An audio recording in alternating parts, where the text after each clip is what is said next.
Hey everybody, John again, Contract Diagnostics. Today we're talking negotiations and timing.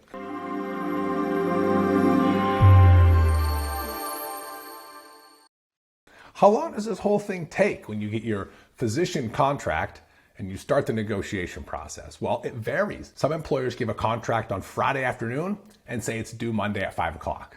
To me, that's a red flag. So if that's the case, we think that this should be discussed with them. We think that an extension should be put in place and make sure that you have plenty of time to review it yourself, review it with a professional, understand everything, and ask all the questions that you might have. So it could take a couple of days.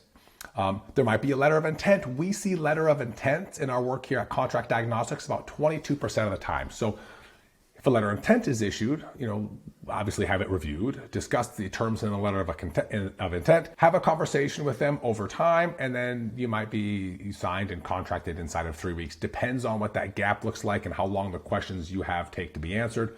Negotiate and even change in the LOI.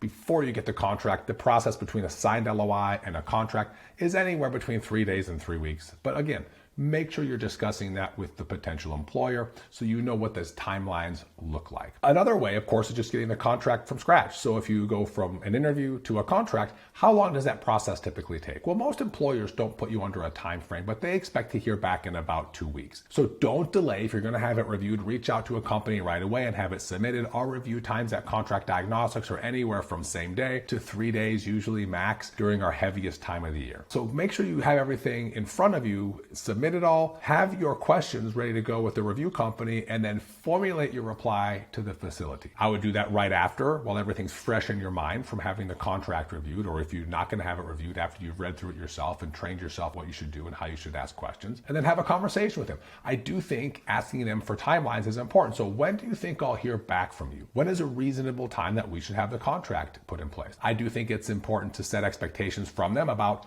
I expect to have things done in 2 weeks. Do you think that's possible? I will get this back to you in 7 days. Do you think you could turn it back to me in 4? I'd like to have things signed and have everything finished by September 15th to be ready for my start date in July. So let's make sure that we're proactive with discussing the timelines that they have. But how long do they give you? It varies between a couple of days, not a good thing, and take your time. We're not starting for 2 years, which may be okay, but again, we want to get the process off your plate. So what most typical physicians have is about a 2 or 3 week turnaround from getting the contract to having everything discussed, reviewed, negotiated, and signed, but every situation is different. So if we can help with that process, whether it's extending it because you're waiting for more offers, so we're trying to extend it intentionally, or whether it's getting it done because you're under a time crunch, feel free to give us a call at Contract Diagnostics. We'll be here to help with anything you need related to contracts or compensation. Have a great day.